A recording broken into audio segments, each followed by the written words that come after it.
इसको अच्छे से समझते हैं, कोई जल्दी नहीं है, कोई अवड़ तवड़ नहीं है। और एलिमिनेट करना भी थोड़ा हम इस बहाने आपको सिखा देंगे कि पेपर में क्वेश्चन कैसे एलिमिनेट करते हैं। ठीक है, तो सबसे पहला क्वेश्चन था, सहायक संधि प्रणाली को स्वीकार करने वाला पहला भारतीय देशी शासक कौन था। सिंपल सा क्वेश्चन है कि सहायक संधि प्रणाली को सबसे पहले किस देशी शासक ने स्वीकार किया था।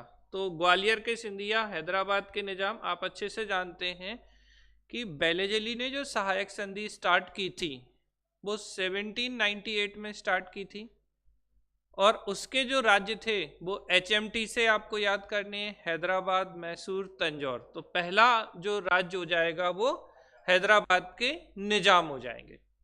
क्लियर है? ये तो हुई पहली बात, इसमें कोई दिक्कत नहीं है। भारतीय राज्यों पर ब्रिटिश सत्ता स्थापित करने के लिए प्रशासन में सहायक संधि प्रणाली किसने शुरू की। तो इसका आंसर मैं ऑलरेडी दे चुका हूं कि 1798 में वेलेजली ने सहायक संधि या सब्सिडरी अलायंस जो है वो स्टार्ट किया था। सहायक संधि को स्वीकार नहीं किया गया तो इंदौर के होलकर राज्य, हैदराबाद के निजाम ने की थी, इंदौर के होलकर राज्य ने नहीं की थी, जोधपुर के राजपूत और मैसूर के शासक इन सब ने की थी। तो इंदौर के जो होलकर राज्य थे उस तरीके से डायरेक्टली इन्होंने सहायक संधि को स्वीकार नहीं किया था। फिर उस समय जब यूरोप में साम्राज्य नेपोलियन की ताकत के सामने ढह रहे थे, निम्नलिखित में से किस गवर्नर जनरल ने भारत में ब्रिटिश ध्वज को ऊंचा फहराया। तो आप अच्छे से जानते हैं कि सीधी बात है, अपने आप को बंगाल टाइगर कौन कहता था? बेलेजली। आपको याद हो तो मैंने बताया था कि चौथे आंग्ल मैसूर युद्ध में जो 1799 में फोर्थ एंग्लो मैसूर वॉर हुआ था उसमें टीपू सुल्तान को इन्होंने हराया था। उस दौरान टीपू सुल्तान की डेथ भी हुई थी। ठीक है, और ये अपने आप को बंगाल का शेर कह के पुकारता था। जब नेपोलियन यूरोप में जीत रहे थे तब भी यहाँ पर कौन जीत रहा था? बेलेजली ने अपनी सत्ता स्थापित की थी। तो ये जो है किसके लिए स्टेटमेंट दिया गया है? लॉर्ड बेलेजली के लिए दिया गया है। क्लियर है? आपको समझ में आ रही है? फिर राजपूत राज्यों में सहायक गठबंधन बनाने का मुख्य उद्देश्य क्या था। तो राजपूत राज्यों में क्या, मैं तो कह रहा हूँ सीधे सीधे अगर हम बोलें कि ईस्ट इंडिया कंपनी का सब्सिडरी अलायंस या सहायक संधि या सहायक गठबंधन बनाने का मुख्य उद्देश्य क्या है, तो अंग्रेजी प्रभुसत्ता, सुपेरियरिटी स्थापित करना है कि भाई जो भी सिस्टम हो वो सॉवरेनिटी किसकी हो? ब्रिटिशर्स की हो। और वैसे भी आप जानते हैं चाहे हड़प नीति हो या सहायक संधि हो, दोनों में ये लोग क्या कर रहे हैं? ब्रिटिश साम्राज्य का विस्तार कर रहे हैं, ब्रिटिश संप्रभुता को बढ़ा रहे हैं। तो सीधा सा आंसर है। अब जैसे खिराज के रूप में धन, बिल्कुल नहीं। मराठा पिंडारी आक्रमण से इन राज्यों की रक्षा करना, वो भी नहीं था। ठीक है, और वैसे भी ये पिंडारी वाला तो कब आएगा? ग्वालियर की संधि वाली स्थिति में आएगा, तो वहां तो है ही नहीं। दुश्मनों के खिलाफ सैन्य सहायता प्राप्त करना, तो सैन्य सहायता ये अंग्रेज नहीं प्राप्त करते थे, ये तो सैन्य सहायता देते थे। अगर आप याद करने की कोशिश करिए, मैंने आपको बताया था सब्सिडरी अलायंस या सहायक संधि में क्या होता था, कोई वीकर स्टेट या कमजोर राज्य जो है वो अंग्रेजों से सहायक संधि करता था वेलेजली के समय, और उसके बदले में क्या करते थे, ये अपनी सेना उस राज्य में रखते थे जिसका खर्च वो कमजोर राज्य या वीकर स्टेट उठाता था, और एक रेजिडेंट की नियुक्ति उस राज्य में की जाती थी। यही पूरी कहानी थी। तो अंग्रेजों को सहायता थोड़ी मिल रही है, अंग्रेज उन्हें सहायता दे रहे हैं। इसमें अच्छा ये किया होगा कुछ लोगों ने आंसर ए किया। ठीक है, समझ में आ गई बात? मतलब आप पढ़ेंगे अगर सही से, नहीं तो गलत हो जाएगा। ये आपको लग रहा है सैन्य सहायता तो है, लेकिन सैन्य सहायता है किसको? अंग्रेजों को या उस राज्य को? तो उस राज्य को, अंग्रेजों को नहीं। ठीक है, क्लियर है? आपको समझ में आ रही है बात? नेक्स्ट क्वेश्चन है एंग्लो नेपाल युद्ध। तो नेपाल युद्ध आपको बताया था मैंने। ठीक है, किसके समय में? लॉर्ड हेस्टिंग्स के समय में। बेल्लौर विद्रोह बताओ जल्दी से, मैंने कल आपको क्लियर कट भी बताया था जब मैं गवर्नर जनरल पढ़ा रहा था, फिर से रिपीट किया था। बेल्लौर सिपाही म्यूटनी, याद आ रहा है? बेल्लौर का सिपाही विद्रोह 1806 में हुआ था, और 1805 से 7 के बीच में किसका टेन्योर था? जॉर्ज बार्लो का। और ऐसे नहीं याद आ रहा हो तो मैं एक और तरीके से बताता हूं। तीसरा आंग्ल मराठा युद्ध की दूसरा सेकेंड एंग्लो मराठा वॉर 1803 से 5 के बीच में हुआ, और सेकेंड एंग्लो मराठा वॉर में बेटा जो आखिरी संधि हुई वो राजघाट या राजपुर घाट की थी। राजघाट या राजपुर घाट की संधि के समय कौन थे?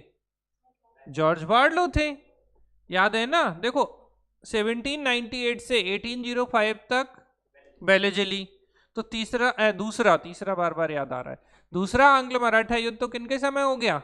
बेलेजली के समय। और इसकी जो संधि होगी, जैसे शुरुआती संधि वसीन की 1802 में बेलेजली के समय होगी, 1803 में दो संधियां हो जाएंगी, कौन कौन सी? एक बोलो, देवगांव की संधि भोंसले के साथ, और इसके अलावा सुरजी अर्जन गांव की संधि सिंधिया के साथ। ये तो सब बेलेजली के समय की घटना है।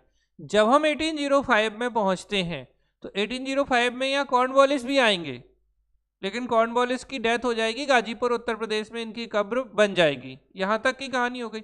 फिर इसके बाद जॉर्ज बार्लो 1805 से 7 के बीच में गवर्नर बन के आएंगे, और 1805 में ही जो आखिरी इस युद्ध का आखिरी जो संधि होगी वो कौन सी होगी?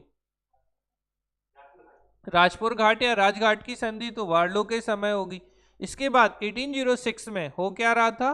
तो बेल्लोर सिपाही विद्रोह जो है इनके समय हो रहा था। आप नोट्स खोल लीजिए, आपको मैंने बताया है अच्छे से, कंफ्यूज मत होइए। अब याद आना ही तो खेल है, रिवीजन करिए। चलिए, कौन सुमिलित नहीं है? सही सुमिलित नहीं है। तो पहले देखिए, हम देख लें सुमिलित क्या है। हेक्टर मुनरो, बक्सर का युद्ध 22 अक्टूबर 1764 में बक्सर के युद्ध में हेक्टर मुनरो थे। लॉर्ड हेस्टिंग्स, अभी ऊपर भी हमने देखा, एंग्लो नेपाल युद्ध में थे, सही है ये। बेलेजली, चौथा एंग्लो मैसूर वॉर, बिल्कुल सही है। 1799 में चौथा एंग्लो मैसूर वॉर हुआ जिसमें बेलेजली ने भाग लिया था, टीपू सुल्तान को हराया था, उनकी मृत्यु भी हुई थी, उनकी तलवार भी बेलेजली के पास थी। उसके बाद 1799 में ही मैसूर ने क्या किया था? सहायक संधि स्वीकार की थी। कॉर्नवालिस, तीसरा एंग्लो मराठा वॉर, तो तीसरा एंग्लो मराठा वॉर 1817 से 18 के बीच में हुआ है, और 1817-18 के बीच में तो लॉर्ड हेस्टिंग्स थे। ठीक, तो क्लियर है। और कॉर्नवालिस के समय में क्या हुआ? तीसरा आंग्ल मैसूर युद्ध, तो मैसूर मराठा में बदल गए तो उत्तर गलत हो जाएगा। तो 1790 से 92 के बीच में कॉर्नवालिस ने तीसरे आंग्ल मैसूर युद्ध में भाग लिया था, ना कि एंग्लो मराठा वॉर में। क्लियर है सभी को? ये तो गलत नहीं किया होगा। सिगौली, सुगौली, संगौली की संधि याद है? ठीक है, मैंने आपको बताई थी अच्छे से, 1816। थॉमस मुनरो मद्रास के गवर्नर थे बेटा, तो 1820 से 27। इसको कैसे याद करेंगे? अभी आप लोगों ने क्या नहीं पढ़ी? रैयतवाड़ी व्यवस्था नहीं पढ़ी है। तो रैयतवाड़ी व्यवस्था मैंने आपको थोड़ा सा बताया था। रैयतवाड़ी व्यवस्था किसके समय शुरू की गई थी पहले तो ये बताओ, इतना तो मैंने बताया था। अच्छा, कब शुरू की गई थी? आप सबने कल ही पढ़ी है ये, और दूसरी बार बताई थी ये हमने। लाइव में बोलिए, रैयतवाड़ी व्यवस्था कब शुरू की गई?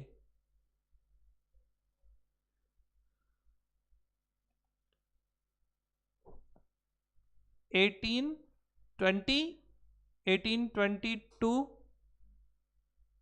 अच्छा चलो, कौन से गवर्नर थे बंगाल के गवर्नर जनरल कौन थे उस समय? आप लोगों ने पढ़ी है ये चीज? और आप नोट्स में देखोगे बिल्कुल सीधी लाइन लिखी है। हेस्टिंग्स खोलिए, ऐसे नहीं चलेगा। हेस्टिंग्स खोलो, लॉर्ड हेस्टिंग्स, जल्दी से खोलो। आखिरी स्टेटमेंट यही है, इसमें पेज बदल, इसमें लाइन आखिरी खत्म होने के बाद अगला पेज इसी से शुरू होता है, इतना तक याद है हमें। तो क्या लिखा है? 1820 में किसने शुरू की? लॉर्ड हेस्टिंग्स ने। ठीक है, और मैंने धीरे से मैंने कहा था मैं अलग से ही पढ़ाऊंगा, लेकिन मैंने उसके साथ क्या बोला था? मैंने कहा था रा से रैयत, और रीड और मुनरो, अगर आप लोगों को कुछ याद आ रहा हो। फिर मैंने कहा था नहीं नहीं चलो इस पर हम अलग से बात करेंगे, लेकिन मैंने आंसर बोला था आपको, ऐसा नहीं है। तो रीड और मुनरो जो थे उन्होंने क्या किया? तो अब सीधी बात है, कोई और टेन्योर ही नहीं है 20 से 27 का।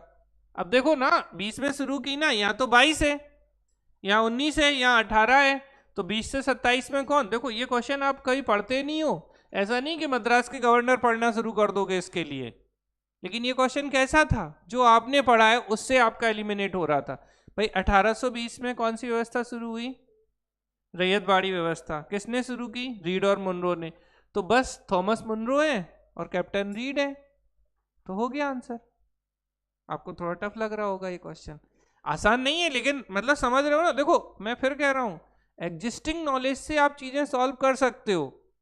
अब इसके लिए ये थोड़ी कि मद्रास के भी गवर्नर पढ़ेंगे फिर हम बोलेंगे बॉम्बे के भी पढ़ लो, भारत के ही तो जान खाए हुए हैं, और फिर तो बहुत सारे, समझ रहे हो ना। तो ऐसे नहीं होता है। क्लियर हुआ? तीसरा, एंग्लो मराठा युद्ध किससे संबंधित है? तो एंग्लो मराठा युद्ध आप जानते हैं लॉर्ड हेस्टिंग्स के समय का है। चलो थोड़ी देर आपकी नॉलेज, सर जॉन सोर कब से कब तक? थोड़ा सोच के बोला करो ना, क्या जल्दी है, फायरिंग राउंड क्यों करते हो हमेशा, इसीलिए तो गलत होता है। थोड़ा सोचो, 1 सेकंड का पॉज लो और फिर आंसर करो। सर जॉन सोर 1793 से 98, ठीक है। और यही जॉन सोर के समय क्या आया था? फर्स्ट चार्टर एक्ट जो है वो 1793 में आया था। चलो बेलेजिली बात कर चुके हैं, 1798 से 1805। लॉर्ड हेस्टिंग्स 1813 से 23। लॉर्ड कॉर्नवालिस 1786 से 93 तक।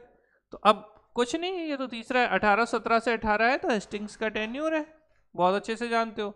नहीं बताओगे तो फिर हम पूछ लेंगे संधियां कौन कौन सी थी तीसरे एंग्लो मराठा वॉर में। एक ग्वालियर की संधि, किसके साथ? दौलत राव सिंधिया और अंग्रेजों के बीच। एक पूना की संधि, पेशवा बाजीराव सेकंड और अंग्रेजों के बीच। और एक मंदसौर की संधि, होलकर और अंग्रेजों के बीच। और होलकर कौन थे? मल्हार राव होलकर सेकंड। बढ़िया, गुड जॉब। निम्नलिखित गवर्नर जनरलों में कौन तीसरे एंग्लो मैसूर युद्ध, तो आप जानते हैं 1790 से 92 तक था, और इसमें कॉर्नवालिस थे। एंग्लो मैसूर है ना, कौन सी संधि से समाप्त होता है? श्री रंगपट्टनम की संधि से समाप्त होता है। और श्री रंगपट्टनम क्या है? तो मैसूर की राजधानी थी, ठीक है। अब बताओ, कथित कुप्रशासन के आधार पर किस गवर्नर जनरल ने मैसूर राज्य का प्रशासन अपने हाथ में ले लिया था? तो कुप्रशासन है। अब कुप्रशासन के आधार पर कौन लेंगे? थोड़ा ध्यान दीजिएगा, मैसूर राज्य, कुप्रशासन अवध का नहीं तो पता चले कुप्रशासन पड़ा और अवध अपने आप से लगा लिया मैसूर की जगह, ऐसा किया था फलक। तो कुप्रशासन के आधार पर मैसूर बोला है। देखो मजेदार क्वेश्चन आपको मैं बताऊं ना, आप अगर थोड़ा दिमाग लगाओगे ना, ये टीचिंग की एक बहुत अच्छी क्वालिटी होती है कि आप बता सकते हो कि हाँ यहाँ गलती करते हैं स्टूडेंट। तो इसको आपको, अब जैसे कोई डिस्कशन नहीं अटेंड करेगा तो फिर करेगा एक बार और गलती, तो थोड़ा सा समझिए कि कहाँ गलती होती है। हमने किस पे ध्यान दिया ना? कुप्रशासन पे हमने बात ही नहीं की, मैसूर का तो उत्तर ही नहीं किया हमने, मैसूर तो हम पढ़े ही नहीं, बोले मैसूर की थोड़ी बात की है।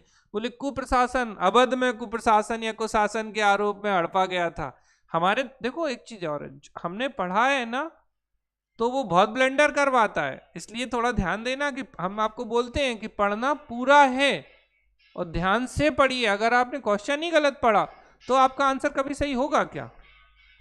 जो क्वेश्चन है ही नहीं, आप उस क्वेश्चन का आंसर करेंगे तो कैसे आंसर सही हो जाएगा? तो कुप्रशासन किसकी बात की जा रही है? मैसूर में कुप्रशासन की बात की जा रही है, और वो है विलियम बेंटिक। सती प्रथा आप जानते हैं विलियम बेंटिक ने 1829 में समाप्त किया था इसको। कौन से एक्ट या धारा? तो धारा देखो, सती 17 और 5 किसका था? दास प्रथा का। स्लेवरी किसने?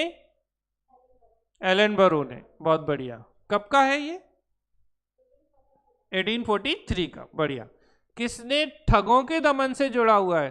तो बेटा ठगी प्रथा को कर्नल स्लीमैन ने समाप्त किया था। ठगी को किसने समाप्त किया? कर्नल स्लीमैन ने। तो स्लीमैन जो थे, इन्होंने ठगी प्रथा को समाप्त किया था, ये आपको ध्यान रखना है अच्छे से, ठीक है। बेसिकली ये गवर्नर जनरल नहीं थे कर्नल स्लीमैन। स्लीमैन ठग जानते हैं ना, आंखों से जो काजल चुरा ले, मतलब आपको पता भी ना चले कि आपकी आंख का काजल चुरा लिया। ठग बहुत चंट व्यक्ति होते हैं। आजकल साइबर ठगी हो रही है, ठगी तो है, वो क्या है? अच्छा आप लोग कहीं यहाँ वहाँ फ़ोन चार्ज मत करिएगा। आज की दैनिक भास्कर की खबर आपने देखी कि आपका फ़ोन डिस्चार्ज है, आप कहीं की भी पिन लगा लेते हैं, उससे भी आपका फ़ोन हैक हो सकता है। और अभी दैनिक भास्कर में एक बहुत इंपॉर्टेंट न्यूज आई है, मतलब साइबर पुलिस भोपाल की तो सॉल्व ही नहीं कर पाई इस केस को। किसी व्यक्ति के फोन को हैक कर लिया और उससे जितनी आईडी हैं उसकी जो भी जुड़े हुए हैं उन्हें बहुत गंदे गंदे मैसेज, गंदे पिक और गंदी चीजें, बच्चे के स्कूल पे पिक डालना, वो इतना परेशान कर रहा है उसको। और वो पता है, और उसको लोकेशन मिल रही है, बोल रहा है अब तुम पुलिस के पास गए हो, अब तुम यहाँ जा रहे हो। अब उसे मुंबई क्राइम ब्रांच में भेजा गया उस फोन को। तो आप लोग थोड़ा सा, बस उसने एक वेबसाइट की किसी लिंक पे क्लिक कर दिया था। तो आप लोग ये ध्यान रखिए कि अनावश्यक, जैसे आपको पता है अमेजोन से खरीदना है, कोई समस्या नहीं है, नॉर्मली कुछ नहीं होता है, हर कहीं क्लिक मत करिए। और याद रखिए कि फ्री में कुछ नहीं मिलता है दुनिया में, ठीक है। तो ये झांसेबाजी के रिचार्ज हो जाएगा और फलाना और ठिकाना, हमारा ये बंद हो गया, कुछ भी हो। जैसे आपको लग रहा है बैंकिंग रिलेटेड कॉल है, आप अपने बैंक जाइए, कभी ऐसा है तो पहली चीज फाइनेंस रिलेटेड तो कुछ नहीं, आपसे कहा कोड शेयर कर दीजिए, बिल्कुल मत करिए, ठीक है। अमेजोन वगैरह पे भी कोड मांगते हैं, तो थोड़ा आपको पढ़िए कि मैसेज किसका है, किसका कोड आप शेयर कर रहे हैं, क्योंकि एक बार हुआ ना तो आपको पता भी नहीं चलेगा, सेकेंडों में सब बदल जाएगा। और उससे बड़ी चीजें हैं कि आपका फेस उठाया, किसी और के कुछ और डाल दिया, तो गर्ल्स के साथ तो और ज्यादा प्रॉब्लम्स हैं इन सब चीजों में, ठीक है। चलिए, ठगी को गोली मारे। आदिवासियों के विकास के लिए हिल असेंबली प्लान की स्थापना की गई थी बेटा, तो ये क्लीवलैंड है, इन्होंने स्थापना की थी। ये डायरेक्ट क्वेश्चन है, बस याद रख लीजिएगा, इसमें कुछ समझाने लायक नहीं। विलियम बेंटिक ने किस वर्ष सती प्रथा, हम ऑलरेडी पढ़ चुके हैं, 1829 में किया था। ब्रिटिश साम्राज्य में शामिल किया गया अवध को, तो अवध, अब आया वो क्वेश्चन जिसको आपको आंसर करना था। तो अवध को कुप्रशासन के आरोप में, ठीक है ना, तो माल एडमिनिस्ट्रेशन के आरोप में शामिल किया गया था। बंगाल में दासों के निर्यात पर किस वर्ष प्रतिबंध लगा दिया गया, तो 1789 में। अवध को वर्ष में ब्रिटिश साम्राज्य में, तो भैया अवध लास्ट में ही था, 1856 में। डलहौजी के टाइम का लास्ट कांड, डलहौजी का अंतिम कांड अवध ही था, ऐसे समझ लो। और 1848 से 56 तक कौन थे, लॉर्ड डलहौजी थे, इनको, ठीक है। जेम्स एंड्रयू रामसे भारत के किस गवर्नर जनरल, कैसा लग रहा है कि रामसे भारत के मूवी बनाने वाले लोग, लेकिन ये कौन है, डलहौजी का नाम है James Andrew Ramsay. Doctrine of lapse इसी की है, डलहौजी की। और पहला राज्य कौन था इसका, सतारा था। अब देखो यहाँ पे आ गया ये सेम क्वेश्चन, 1849 में सतारा नहीं, सतारा कब, सबसे पहले 1848 में। तो पूछा है सही, पंजाब 18, अवध, ठीक है, आपको अभी भी बताया था 1856 में अवध का विलय कर लिया गया था, तो ये सही है। और झांसी भी नहीं है 1855 में, कब है झांसी,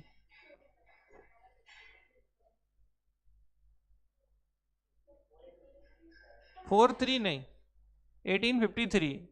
अरे चलो, लॉर्ड डलहौजी की व्यपगत के सिद्धांत की नीति का पहला शिकार निम्नलिखित में से कौन था, तो सतारा को सताया, मैंने ऐसे याद कराया, इसको किसी ने गलत नहीं किया होगा। किस राज्य के शासक को कुशासन के बहाने, तो कुशासन किसको, ठीक है, तो अवध को कुशासन के बहाने। सिंध पर अंग्रेजों ने कब्जा कब किया, ये क्वेश्चन मैंने आपको बताया था कि सिंध को ऑक्युपाइड कर लिया 1843 में। अंग्रेजों द्वारा सिंध पर विजय किस काल में पूरी हुई, किसके काल में था, तो अब देखो सिंपल सा है, यहाँ 43 है, तो अच्छा दोनों गलत होंगे या तो, अरे जब पता ही नहीं है कि कब हुआ तो फिर किसके काल में हुआ। एलन बैरो का टाइम पीरियड कब से कब तक था, 1842 से 44 तक। अगर नहीं पता तो वो भी गलत और ये भी गलत, ये आपका कौन अवध में ब्रिटिश अधिराज्य में विलय के समय, अब देखो ब्रिटिश निवास था, अच्छा। अब मजेदार बात यह है कि जेम्स आउटरम जो थे, ये इंपॉर्टेंट क्वेश्चन है, उत्तर प्रदेश पीएससी ने भी इसे पूछा है, बिहार ने भी पूछा है। तो जेम्स आउटरम जो थे वो ब्रिटिश रेजिडेंट थे, सहायक संधि में एक रेजिडेंट की नियुक्ति करनी थी ब्रिटिश अधिकारी की, इन्हीं की रिपोर्ट के आधार पर अवध को हड़पा गया था, जेम्स आउटरम की, ठीक है। आपके नोट्स जो होंगे उसमें ये लाइन लिखी हुई है, आराम से आप पढ़ लीजिएगा। बघाट रियासत को अंग्रेजों ने कब्जा कर लिया, तो बघाट जो था वो कब था, देखो सतारा, जैतपुर, संभलपुर, बघाट, ठीक है, समझ में आ रही है ना। तो 1848 से शुरू हुआ सतारा, 1849 में बोलो सतारा, जैतपुर और संबलपुर दोनों 1849, फिर 1850 में बघाट। अभी हम आपको उस पर बाकायदा पूरी ईयर बताते हैं, ये आप लोगों ने अभी नहीं पढ़ा है जो नए बच्चे हैं, ठीक है। तो 1850 में भारत में पहली रेलवे लाइन आपको अच्छे से पता है, बॉम्बे और ठाणे के बीच में। तो 1853 में 16 अप्रैल 1853 को 34 किलोमीटर की जो लाइन थी वो लॉर्ड डलहौजी के समय में चलाई गई थी, ठीक है। अच्छे से ध्यान रखना है आपको। पहली रेलवे लाइन तो डलहौजी। फिर से पहली रेलवे सेवा किस कंपनी ने? तो बेटा ये ग्रेट इंडियन पेनिनसुलर रेलवे थी ये। अरे ये जो रेलवे लाइन कोई तो बिछाएगी, तो ग्रेट इंडियन पेनिनसुलर रेलवे थी ये। और अगर पूछें किस स्टेशन से चली थी, तो बोरीबंदर, बोरीबंदर, ठीक है। चलिए, भारत में पहली रेलवे लाइन तो अगेन 1853। लोक निर्माण विभाग आप अच्छे से जानते हैं, हमने बताया था PWD, कौन? तो लॉर्ड डलहौजी, याद है, उसमें स्पष्ट रूप से बताया आपको। ब्रिटिश भारतीय क्षेत्र का अंतिम प्रमुख विस्तार किसके समय होगा? तो निश्चित रूप से डलहौजी के समय। देखो एक और चीज ऐसे समझो, डलहौजी का समय 1856 तक था और इसके कांड के चलते 1857 की क्रांति होगी, और 1857 की क्रांति में अंग्रेजों को भी समझ में आ जाएगा कि अब इस तरीके से हम साम्राज्य विस्तार या एम्पायर एक्सटेंशन नहीं कर सकते। तो अंतिम विस्तार किसके समय में होगा? डलहौजी के समय। और फिर 1858 में क्या आ जाएगा? 1858 का अधिनियम, गुड गवर्नेंस एक्ट। और ये किसके आधार पर आएगा? तो रानी की घोषणा। 1857 की क्रांति के बाद क्वींस डिक्लेरेशन होगा 1 नवंबर 1858 को। इस 1 नवंबर 1858 को रानी की घोषणा को लॉर्ड कैनिंग पढ़ेंगे और वो उसमें बोलेंगे कि अब हम भारतीय क्षेत्रों में ब्रिटिशर्स का साम्राज्य विस्तार नहीं करेंगे, देसी रियासतों को, ठीक है, गोद लेने की अनुमति भी देंगे। इन सब बातों के आधार पर ही बना था 1858 का अधिनियम। इस दौरान 1 नवंबर 1858 को एक दिन के लिए राजधानी इलाहाबाद भी शिफ्ट की गई थी। तो अगर पूछे एक दिन के लिए राजधानी कहाँ बनी, तो इलाहाबाद। तो रानी की घोषणा को लॉर्ड कैनिंग ने उस दिन पढ़ा था 1 नवंबर 1858 को, ठीक है। तो समझ में आ गया होगा डलहौजी। महारानी विक्टोरिया का घोषणा पत्र 1 नवंबर इलाहाबाद में पढ़ा गया, तो कौन पढ़ेंगे उस समय? कौन है? अब 58 में कौन है? कैनिंग है, क्योंकि 1856 से 62 तक कैनिंग। अच्छा बताओ, बटलर कमेटी किसके लिए थी? आपको बताया मैंने, देसी रियासतों से संबंधित जो मामले थे, मैंने कहा था यूपीएससी में आया ये क्वेश्चन, बटलर कमेटी, भूल गए होंगे, ठीक है। तो बटर लगा रहे हैं देसी रियासतों को, मक्खन लगाते हैं ना, उल्लू बनाते हैं, तो बटलर कमेटी ऐसे बटरिंग कर रहे हैं, ऐसे समझ लो। विधवा पुनर्विवाह अधिनियम अच्छे से पता है आपको। देखो विधवा पुनर्विवाह विधेयक आ जाए यहाँ अगर अधिनियम की जगह, बिल आ जाए एक्ट की जगह, तो होंगे डलहौजी। लेकिन किसके शासनकाल में लागू हुआ? तो किसके समय?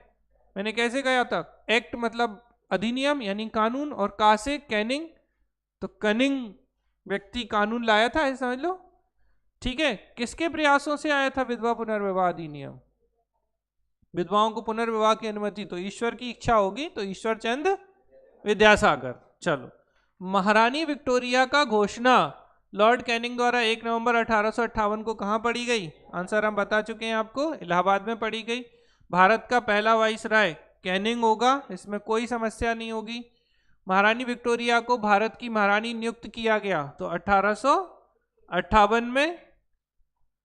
अपने बेटे के स्थान पर वारिस को गोद लेने का अधिकार किसके द्वारा? तो फिर से वही होगा 1858 की रानी की घोषणा के माध्यम से। सब अभी थोड़ी देर पहले एक्सप्लेन किया हमने आपको। ये कौन सही ढंग से मेल खाता है? तो कॉर्नवालिस का स्थायी बंदोबस्त सही है, ठीक है ना। देखो डलहौजी की नहीं है सहायक संधि, किसकी है? बेलेजली की। तो ये यहाँ, ठीक है। भारतीय राष्ट्रीय कांग्रेस के समय, आईएनए की स्थापना के समय 28 दिसंबर 1885 डफरिन थे, ठीक है, समझ में आ रहा है। और मास्टरली इनएक्टिविटी, अच्छा ठीक है, उत्तर सही है ना, चलो बढ़िया। किस गवर्नर? दास प्रथा आपको पता है एलनबरो के समय 1843 में। और कौन सा सेक्शन या धारा? स्लेव से याद रखो, SLAVE, स्लेव मतलब 5 अल्फाबेट, तो सेक्शन 5 के माध्यम से। ब्रिटिश साम्राज्य का संस्थापक कौन होगा यार? सबसे पहले बंगाल में गवर्नर कौन बना? Robert Clive. तो फाउंडर यही होगा। ये तो स्वर्ग से उतरा व्यक्ति है भाई। ठीक है, तो स्थायी बंदोबस्त कॉर्नवालिस हेस्टिंग्स कौन है? कॉर्नवालिस के समय परमानेंट सेटलमेंट या जमींदारी व्यवस्था 1793। कौन सा युद्ध भारत पर ब्रिटिश वर्चस्व को मजबूत करता है? तो प्लासी का युद्ध होगा। ठीक है, कौन मुगल सम्राट द्वारा नियुक्त बंगाल का अंतिम गवर्नर? मुगल सम्राट ने किस गवर्नर को? तो भैया होंगे मुर्शीद कुली खां। ठीक है, क्योंकि मुर्शीद कुली खां के बाद में अलीवर्दी खां तो स्वतंत्र रूप से वर्क कर रहे थे, इसके बाद सिराजुद्दौला भी स्वतंत्र रूप से वर्क कर रहे थे। ठीक है, प्लासी का युद्ध, प्लासी बंगाल में है तो पश्चिम बंगाल, नदिया जिला था याद है आपको, और भागीरथी नदी के किनारे। ठीक है, स्वर्ग से जन्मे जर्नल तो कौन है भैया? ये स्वर्ग से बहुत ही दुष्ट व्यक्ति था रॉबर्ट क्लाइव। अपनी राजधानी मुर्शिदाबाद से मुंगेर, तो बेटा ये थे मीर कासिम। अंग्रेजों के चलते इन्होंने अपनी राजधानी मुर्शिदाबाद से मुंगेर स्थानांतरित की थी, जिससे अंग्रेजों का प्रभाव थोड़ा कम हो सके, लेकिन झगड़ा तो होना ही था। प्लासी की लड़ाई 23 जून 1757, 23 जून 1757 में। अच्छा चलो बाकी युद्ध कौन कौन से हैं ये डेट बताओ। 1760 बैटल ऑफ वांडीवॉस। वांडीवॉस का बीच किन के बीच? अंग्रेज और फ्रांसीसी। अंग्रेजों की तरफ से आयरकूट और फ्रांसीसी लेली। आयरकूट ने काउंट डी लेली को कूट डाला, ऐसे याद आ रहा है। 1764 22 अक्टूबर 1764 बैटल ऑफ बक्सर। ठीक, चलो बक्सर की लड़ाई के समय दिल्ली का शासक, तो बक्सर में किसने भाग लिया? फर्स्ट नहीं लगा देना, शाह आलम सेकेंड ने। भारत में अंग्रेजों की सर्वोच्चता स्थापित करने वाली सबसे निर्णायक लड़ाई, देखो क्वेश्चन बदल गया, निर्णायक, शुरुआती नहीं, तो शुरुआती कौन? प्लासी, और निर्णायक कौन? बक्सर, क्योंकि बक्सर के बाद तो बक्सर लेके बैठ गए भारत में, क्योंकि दीवानी अधिकार मिल गए थे बंगाल, बिहार और उड़ीसा के। ठीक है, तो आंसर होगा बक्सर की लड़ाई। किस शासक ने ईस्ट इंडिया कंपनी को दीवानी? आप अच्छे से जानते हैं कि शाह आलम सेकेंड ने पहली इलाहाबाद की संधि 12 अगस्त 1765 को, इलाहाबाद की ट्रीटी ऑफ फर्स्ट ट्रीटी जो थी उसके दौरान ही इन्होंने बंगाल, बिहार और उड़ीसा के दीवानी अधिकार अंग्रेजों को दिए थे। बदले में इन्हें इलाहाबाद और कड़ा क्षेत्र मिला था और 26 लाख रुपए ईयरली पेंशन मिली थी, याद है 26 लाख ईयरली पेंशन। बक्सर की लड़ाई के समय बंगाल का नवाब कौन था? तो बक्सर की लड़ाई के समय आप अच्छे से जानते हैं कि, अब देखो मजेदार बात, ठीक है, ये आंसर क्या होगा? सिराजुद्दौला, मीर जाफर, मीर कासिम, क्या? ठीक है, तो आंसर आपको मीर कासिम नहीं करना है, आंसर मीर जाफर होगा, ये सुधारना पड़ेगा। ठीक है, अच्छे से ध्यान रखिएगा कि मीर जाफर, क्योंकि कौन, ये तो भाग गए थे कासिम। अच्छा मजेदार ये कि अगर पूछे इसके पहले कौन था या बंगाल के पूर्व नवाब कौन थे, तो मीर कासिम आ जाएंगे।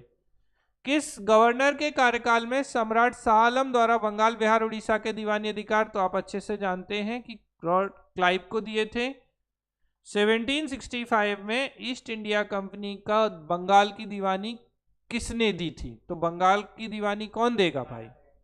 ठीक है, तो मुगल सम्राट शाह आलम सेकेंड देंगे। तो हम बात कर रहे थे ईस्ट इंडिया कंपनी को बंगाल की दीवानी किसने दी? तो निश्चित रूप से ब्रिटिश सम्राट नहीं थे यहाँ पर, मुगल सम्राट जो थे शाह आलम सेकेंड, उन्होंने दिया था। ठीक है, और पहला आपको पता है कि जो पहली इलाहाबाद की संधि थी उसी के माध्यम से ये दी गई थी। इलाहाबाद की संधि के बाद रॉबर्ट क्लाइव द्वारा मुर्शिदाबाद का उप दीवान, तो बेटा ये थे मोहम्मद रजा खान। ठीक है, दो दीवान बनाए गए थे, एक सिताब राय और मोहम्मद रजा खान। तो मुर्शिदाबाद का कौन था? मोहम्मद रजा खान। और पूछे बंगाल में तो सिताब राय। ठीक है, सम्राट शाह आलम द्वितीय ने बंगाल, बिहार और उड़ीसा के दीवानी अधिकार ईस्ट इंडिया कंपनी को कब दिए? तो निश्चित रूप से पहली संधि के दौरान दिए थे, तो 12 अगस्त 1765 को ट्रीटी ऑफ इलाहाबाद फर्स्ट के समय। अब 18वीं शताब्दी में भारत में लड़ी गई लड़ाइयों का सही क्रम, अच्छा, मजेदार बात यह कि आपको अंबुर की लड़ाई की डेट पता नहीं है तो आप उत्तर नहीं लगा सकते बिना इसके, क्योंकि कहाँ रखोगे इसे। ठीक है, तो 3 अगस्त 1749, 3 अगस्त 1749 लिख लो अगर नहीं पता है तो। 3 अगस्त 1749 को बैटल ऑफ अंबुर हुआ था। ठीक है, 3 अगस्त 1749 को। बस, तो अब सीधी बात है, प्लासी से पहले हो गया ये, तो आंसर बी हो गया। देखो लिख दूं, ये जो बैटल ऑफ अंबुर है ये कब हो रहा है? 3 अगस्त 1749 को। तो ये हो गया। बेसिकली कुछ नहीं है, अगर आपको याद हो तो दूसरा जो कर्नाटक का युद्ध हुआ था 1749 से लेके 54 के बीच में, तो द्वितीय कर्नाटक युद्ध के दौरान एक लड़ाई होती है जिसे हम कहते हैं अंबुर की लड़ाई। तो यहाँ पे कर्नाटक के नवाब अनवरुद्दीन जो थे, ठीक है, और रजा खान, इनके बीच में लड़ाई होती है, और यहाँ फ्रांसीसी और अंग्रेज हैं एक एक तरफ। तो ये जो युद्ध था ये अंबुर की लड़ाई है, और ये 3 अगस्त 1749 को हुआ। प्लासी का युद्ध 23 जून 1757, तो ये सेकंड हो गया क्रम में। बॉन्डीवॉस 1760 और ये 1764, 22 अक्टूबर। तो क्रम ये हो गया अंबुर। कितने लोगों ने सही किया इस क्वेश्चन को?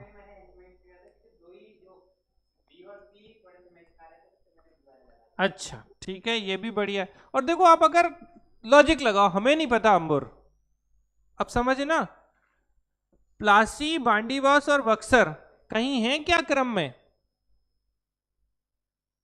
कहीं भी, मतलब क्योंकि प्लासी पहले हुआ 57 में, बांडीवास 60 में, और बक्सर। अगर हमें ये पता है कि ये तीनों पहले ये तो भी आप आंसर कर सकते हो। लेकिन डर क्या लगता है जब आप एज एस्पिरेंट बैठते हो सकता है कि प्लासी के बाद अंबुर हो। ठीक है, तो आसान, जबकि देखो किसी में नहीं है ये चीज तीनों क्रम में। आप देख लो बक्सर, तो बक्सर ये तो सिरे, देखो अब यहां क्या था गेम, आप करो एलिमिनेट, बक्सर पहले या प्लासी पहले? ठीक है, तो ये तो 64 में, ये 57 में, ये हट गया। बॉन्डीवॉस और प्लासी, तो ये हट गया भैया। बॉन्डीवॉस तो आपको पढ़ाया है अच्छे से 1760 में, और प्लासी 1757 में, तो संभव ही नहीं है, ये भी हट गया। अब आ जाओ फिर से बक्सर और प्लासी, तो बक्सर तो 64 में है। देखो आपको हर चीज पढ़ने की जरूरत नहीं है, मैंने बता दिया, एक अलग बात है, लो हट गए। अच्छा, पेपर के दबाव में हम हटाने की दम ही नहीं आगे बढ़ाते हैं, हम सोचते ही नहीं है इतना तो दिमाग लगाने का। बहुत सारे क्वेश्चंस होते हैं जो जर्नल इंटेलिजेंस के होते हैं, हर चीज आप नहीं पढ़ सकते, मैं फिर बोल रहा हूँ, पढ़ना चाहिए भी नहीं है। इसे बोलते हैं इमोशनल इंटेलिजेंस, एथिक्स में पढ़ाएंगे आपको, सांवेगिक बुद्धिमत्ता है ये। अगर इमोशनल इंटेलिजेंस है आपके अंदर और आप एलिमिनेट, अब आप बताओ कि आपने क्या ये बातें नहीं पढ़ी थी कि भाई इतना तो हमें पता है ना कि प्लासी पहले हुआ, कुछ नहीं और ही बोल जा, पासे प्यासी प्लासी पहले, बक्सा में आदमी बाद में आएगा। ठीक है, तो प्लासी पहले है, तो जहां जहां प्लासी के बक्सर के बाद प्लासी है वो तो सिरे से हट गया। और यही सब जगह आप देखो, अब प्लासी पहले हुआ कि बांडीवास पहले हुआ? तो प्लासी खत्म, ये तीन ऑप्शन तो ऐसे ही हट गए। अंबुर को गोली मारो अगर आपको नहीं भी पता तो को पढ़ना सीखो, आंसर करना सीखो। अगर आप आंसर करना नहीं सीखोगे ना, तो बहुत कुछ पढ़ने के बाद भी आपको लगेगा कि क्वेश्चन तो ऐसे घुमा देते हैं यार, अधिकारी बनाना है। आप अच्छे से समझ लेना, क्योंकि भाई आग लगेगी, लड़ाई होगी, झगड़ा होगा, आपसे बता के आएंगे कि 3 दिन बाद लड़ाई होगी, एसडीएम साहब, डिप्टी कलेक्टर मैडम आप तैयार रहना। ऐसा कुछ होता है क्या? बता के नहीं आएंगे। यही तरीका है जो सिखाता है हमें कि कैसे चीजों को करना है। ठीक है, हो गया, चले आगे। चलो, ये बहुत इंपॉर्टेंट क्वेश्चन है, मतलब यहां से क्वेश्चन आने की पॉसिबिलिटी बहुत ज्यादा है इस प्रश्न में से, मतलब कुछ भी पूछने की, क्योंकि चारों इंपॉर्टेंट युद्ध है। 1765 में दीवानी के अनुदान के बाद अंग्रेज सबसे पहले किस पर्वतीय जनजाति के संपर्क में आए? तो ये खासी, खासी कहाँ की है? गारो, खासी और जयंतिया, ये तीनों कहाँ की ट्राइब्स हैं? ये तीनों पहाड़ियां भी हैं। मेघालय की। गारो, खासी और जयंतिया ये मेघालय की ट्राइब भी हैं और ये हिल भी हैं। ठीक है, बॉन्डी बॉस आप अच्छे से, अब देखो अब कुछ है ही नहीं, 1760 में लड़ा गया था अंग्रेजों और फ्रांसीसियों की तरफ से। तो किसने, अब देखो कितना घुमा रहे हैं जबरदस्ती, फ्रांसीसियों ने अंग्रेजों को हराया, अंग्रेजों ने अंग्रेजों को, कोई तो पढ़ के ही गलत कर दे दो अगर ध्यान ना दे।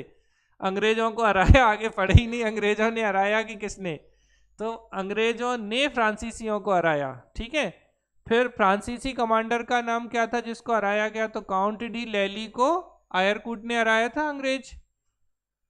अंग्रेजों का पुरजोर विरोध किया, तो मराठा ही थे शक्तिशाली जो अंग्रेजों का विरोध कर सकते हैं। ठीक है, अब देखो मेल सही मेल खाता है, तो बक्सर की लड़ाई मीर जाफर थे क्या? बक्सर की लड़ाई में मीर कासिम थे, मीर जाफर तो थे नहीं। बॉन्डी बॉस की लड़ाई फ्रांसीसी और ईस्ट इंडिया कंपनी, ये सही है। चिलियावाला डलहौजी बना मराठे, मराठे नहीं है चिलियावाला में, सिख हैं। ठीक है, और खुर्दा की लड़ाई आपको पता है निजाम और मराठों के बीच में हुई थी, फिर हम पूछ लेंगे कब हुई थी।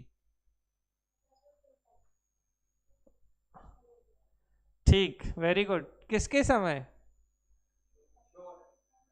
सर जॉन सोर रणजीत सिंह जो थे, इन्हें प्रसिद्ध कोहिनूर हीरा तो बेटा शाह सुजा ने दिया था। ये कोहिनूर हीरा किसने दिया था? शाह सुजा ने। महाराजा रणजीत सिंह की राजधानी तो बेटा लाहौर थी। ठीक है, रणजीत सिंह किस मिसल से, ये आपके पीएससी का प्रीवियस ईयर क्वेश्चन भी है, तो सुकर चकिया मिसल। इनके पिता जो थे महाराजा रणजीत सिंह के, वो थे महासिंह। कौन थे? महाराजा महासिंह जो थे, इनके बेटे थे राजा रणजीत सिंह। और रणजीत सिंह को एक ही आंख थी, एक ही आंख।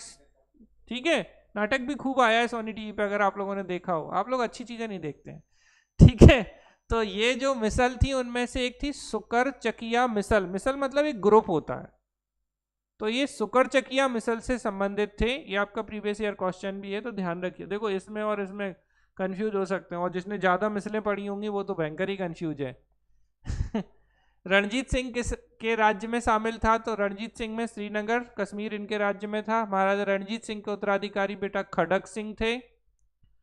ईश्वर ने मुझे सभी धर्मों को एक आंख से देखने का इरादा दिया, इसलिए इन धर्मों का प्रकाश छीन लिया। तो सीधी बात है, एक ही आंख थी, तो महाराजा रणजीत सिंह। दिलीप सिंह के बारे में कौन सा कथन सही है?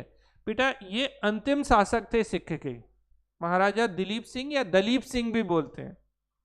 ठीक है, तो ये लंदन चले गए थे, और आपको पता है इन्हीं से हीरा ले लिया था ब्रिटिश ने। इनसे हीरा ले लिया, कोहिनूर हीरा, और आज भी कहाँ है ये? ब्रिटिशर्स के पास ही है ना।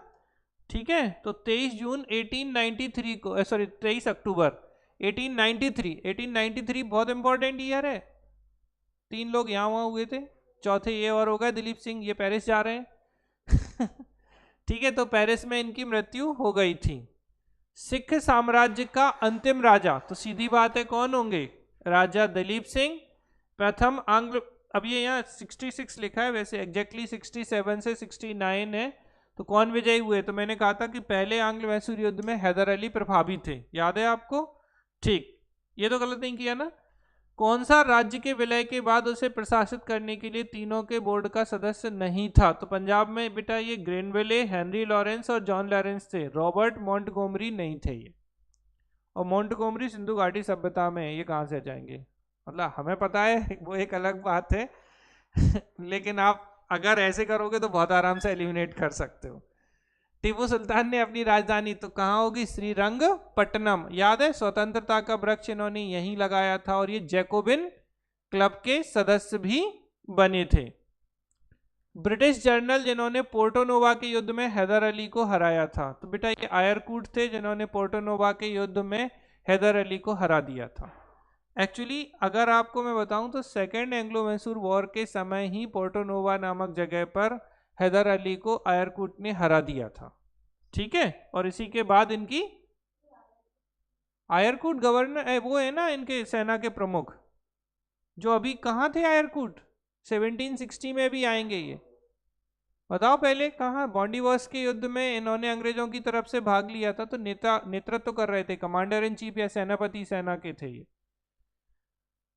ब्रिटिश 1780 में टीपू सुल्तान ने ब्रिटिश सेना को हराया, तो बेटा पोलीपुर में इन्होंने हराया था टीपू सुल्तान ने।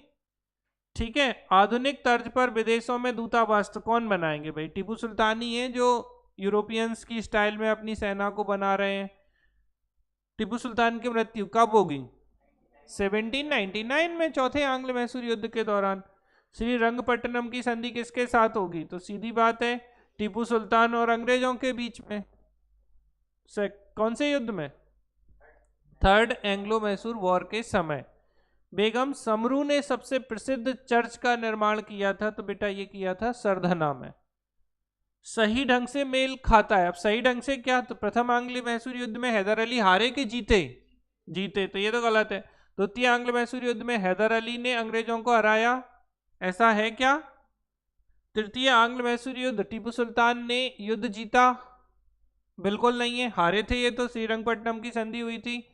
चतुर्थ आंग्ल मैसूर युद्ध, टीपू की हार हुई और युद्ध के दौरान उसकी मृत्यु हो गई। ये बिल्कुल सही है, आराम से आप इसे कर सकते हैं। ये देखो बढ़िया क्वेश्चन है, क्योंकि अभी कई लोगों ने ये नहीं पढ़ा है। पानीपत की तीसरी लड़ाई में अहमद शाह अब्दाली ने इब्राहिम लोधी को हराया। अच्छा पहले तो ये बताओ, पानीपत का तृतीय युद्ध अहमद शाह अब्दाली और इब्राहिम लोधी के बीच हुआ था क्या? पानीपत का तीसरा युद्ध तो अहमद शाह अब्दाली और मराठों के बीच में हुआ है, और ये इब्राहिम लोधी तो लोधी वंश के हैं, तो ये हो गया गलत स्टेटमेंट पहली चीज। तृतीय आंग्ल मैसूर युद्ध में टीपू सुल्तान मारा गया था क्या? तो फिर चौथा कैसे लड़ लेंगे? तो ये भी हो गया गलत। प्लासी की लड़ाई में नवाब सिराजुद्दौला की हार के लिए मीर जाफर ने अंग्रेजों के साथ मिलकर साजिश रची, तो बस केवल एक ही सही है, तीसरा, तो आंसर हो जाएगा बी। समझ गए? और बता दें, पानीपत की तीसरी लड़ाई कब हुई थी? क्या? 14 जैन 1761 को। भारतीय इतिहास में, मराठों के इतिहास में ये सबसे महत्वपूर्ण लड़ाई में से एक है, और यहाँ पे मराठे बहुत कमजोर हो जाते हैं। 14 जनवरी 1761। देखो पानीपत के 3 युद्ध हुए हैं। पहला युद्ध हुआ है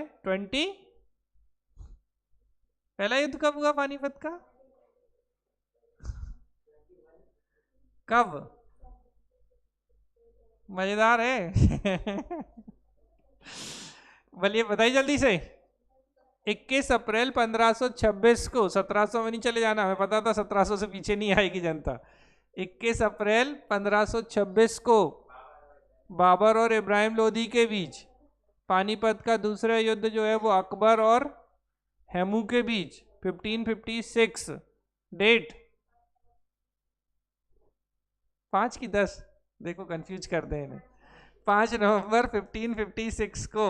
और तीसरा जो युद्ध था वो था 14 जनवरी 1761 को। देखो बेटा 5 युद्ध हैं भारतीय इतिहास के जिनकी डेट पूछी जाती है। डेट मतलब ये डेट पे जाते हैं। एक है पानीपत का फर्स्ट 21 अप्रैल 1526, दूसरा पानीपत सेकेंड 5 नवंबर 1556 अकबर और हेमू के बीच, और तीसरा जो युद्ध था पानीपत का 14 जनवरी 1761। 15 से या तो 17 में नहीं आता या 17 से 15 में नहीं जाता बच्चा, ठीक है। अरे तीसरे युद्ध में मुगलों से कोई लेना देना ही नहीं है तो जबरदस्ती क्यों करें। तीसरा युद्ध जो है वो मराठों और अहमद शाह अब्दाली के बीच में हुआ था, और मराठों की तरफ से बेटा 2 लोग थे जिन्होंने पार्टिसिपेट किया था। कौन कौन थे?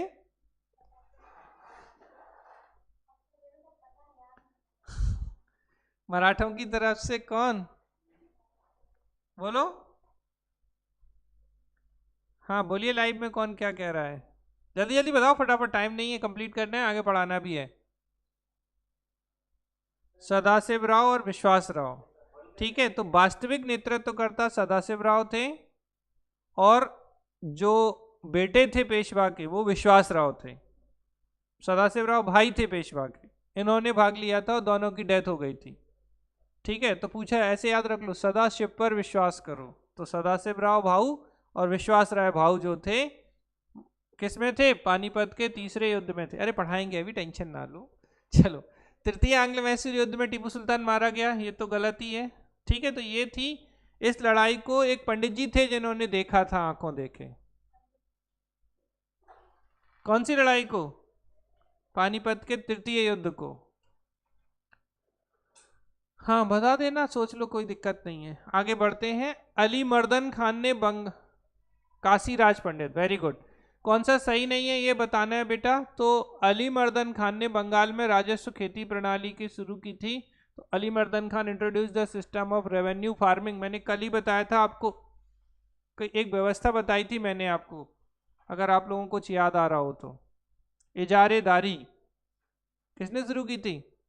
वॉरेन हेस्टिंग्स ने। और ये किसको, यही है राजस्व खेती, मतलब वो बेसिकली ये जो है ना आपकी रेवेन्यू फार्मिंग इन बंगाल, यहाँ तो कौन है? वॉरेन हेस्टिंग है, ये नहीं है बस अली मर्दन खान। अब थोड़ा अच्छे से पता होगा तभी कर पाओगे इसको, ठीक है। फिर महाराजा रणजीत सिंह ने लाहौर में तोपों के निर्माण के लिए ये बनाई है, सही बात है, अंबर की। सवाई जयसिंह ने यूक्लिड तत्वों की ज्यामिति, आप अच्छे से जानते हैं कि सवाई राजा जयसिंह जो है इन्होंने 5 जंतर मंतर बनाए हैं। एक आपके उज्जैन में है, एक दिल्ली में है, एक मथुरा में है, एक वाराणसी में, एक जयपुर में है।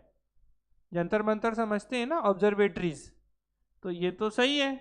और मैसूर के तो टीपू सुल्तान ने श्रीनगरी मंदिर में देवी शारदा की मूर्ति को धन दिया था, बिल्कुल दिया था, ये भी सही है। तो आंसर हो जाएगा ए। रिंग फेंस की नीति बेटा वॉरेन हेस्टिंग्स की थी, घेरे की नीति, ठीक है। सुरक्षा सेल की नीति जो है वो वॉरेन हेस्टिंग्स की है, ठीक है। फिर है कलकत्ता में एशियाटिक सोसाइटी, ये आपको हमने अच्छे से बताया है। मैंने कहा था 2 चीजें जो आपके उसमें नहीं लिखी थी, एक थी एशियाटिक सोसाइटी ऑफ बंगाल की स्थापना, और एक मैंने बताया था कलकत्ता मदरसा, अगर आपको याद आ रहा हो। तो ये दोनों किस समय के हैं? Warren Hastings. अच्छा चलो थोड़ा सा और पूछ लेते हैं, एशियाटिक सोसाइटी ऑफ बंगाल की स्थापना की किसने है? ये भी क्वेश्चन आया है। विलियम जोन्स ने। अभी सामाजिक धार्मिक सुधार आंदोलन और संस्थाएं पढ़ाएंगे तो वहाँ ये क्वेश्चन आता है, इसलिए मैंने इस पर ज़्यादा फोकस नहीं किया। तो विलियम जोन्स जो थे उन्होंने किसकी स्थापना की है? एशियाटिक सोसाइटी ऑफ बंगाल की स्थापना की है विलियम जोन्स ने। किसने की है? विलियम जोन्स ने। किस गवर्नर जनरल पे महाभियोग? तो ये वॉरेन हेस्टिंग ही थे, इन पर महाभियोग लगाया गया था। एक व्यक्ति था जिसे इन्होंने झूठा फंसा दिया था और उसको मरवा दिया था बाद में। किसने? वॉरेन हेस्टिंग ने। बाद में इनके खिलाफ उसी केस से इनके ऊपर इम्पीचमेंट या महाभियोग लगाया गया। बंगाल में दोहरा शासन आप अच्छे से जानते हैं, शुरू किसने किया था? रॉबर्ट क्लाइव ने। समाप्त किसने किया था? वॉरेन हेस्टिंग ने। कब शुरू हुआ था ये डुअल गवर्नमेंट या डुअल डायरकी? 1765 में रॉबर्ट क्लाइव ने शुरू की थी, 1772 में इसे समाप्त कर दिया गया था। याद आ रहा है? भारत में न्यायिक संगठन की स्थापना कौन करेंगे? तो मैंने क्या बोला था, याद करो, कॉर्नवालिस कोड। तो जुडिशरी और रेवेन्यू को अलग कर दिया गया। चल न्यायालय, अगर आपको याद हो, मोबाइल कोर्ट, थानों की स्थापना, आईसीएस के जनक, ये सब कौन है? कॉर्नवालिस हैं। परमानेंट सेटलमेंट, ये सब कॉर्नवालिस के हैं। कलकत्ता से दिल्ली स्थानांतरण आप अच्छे से जानते हैं, लॉर्ड हार्डिंग। और ज़्यादा अगर मैं बनाऊं ना अच्छे से पेपर तो मैं डालूंगा Harding first, Harding second, Hastings, Warren Hastings. बस 4 ही तो ऑप्शन है, फिर अच्छा होगा ये क्वेश्चन। मतलब आपको आंसर पता होने के बाद भी आप एक बार तो सोचोगे कि क्या चल रहा है। तो हार्डिंग सेकंड। लोक सेवा का प्रवर्तन आप अच्छे से जानते हैं, तो लोक सेवा कौन? आईसीएस के जनक कौन? कॉर्नवालिस, ठीक है। भारत की संविदा सिविल सेवा बनाई, जिसे बाद में भारतीय सिविल सेवा के रूप में जाना जाता है, तो कॉर्नवालिस ही है। वसीन की संधि बता दो भैया, अंग्रेज और बाजीराव फर्स्ट है कि सेकंड? सेकंड, ठीक है। मैंने कैसे बताया था? 1802 बाजीराव द्वितीय, बाजीराव सेकंड और अंग्रेजों के बीच हुई थी। क्या हुआ था इससे शुरू? Second Anglo Maratha war start होने के लिए यही ट्रीटी जिम्मेदार है। कॉर्नवालिस का मकबरा बनवा दो। अब तो नहीं गलत किया? गोरखपुर तो नहीं लगा दिया किसी ने गाजीपुर को? सहायक संधि किसके शासनकाल में? तो वेलेजली के 1798। सहायक संधि स्वीकार करने वाला पहला मराठा सरदार, देखो कितना बढ़िया क्वेश्चन है। अब मराठा कौन थे पहले? तो कौन होंगे? अरे 1802 में क्या हो रहा है?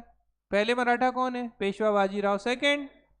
यही कर रहे हैं। मैंने क्या कहा था कि मराठों ने, पेशवा ने 1802 में जो संधि स्वीकार की थी, बसीन की संधि, वो एक तरीके से कैसी थी? सब्सिडरी अलायंस या सहायक संधि थी, ठीक है। तो तो यही होंगे, क्योंकि इसके बाद आगे करेंगे ये लोग तो, ग्वालियर के सिंधिया और बाकी सारी चीजें। सहायक संधि में शामिल होने वाला पहला भारतीय शासक था। अब देखो बहुत बढ़िया क्वेश्चन, पहला क्वेश्चन और आखिरी क्वेश्चन को अगर ढंग से पढ़ोगे तो आपको समझ में आएगा। सहायक संधि में शामिल होने वाला पहला भारतीय शासक, आप आंसर करोगे हैदराबाद के निजाम।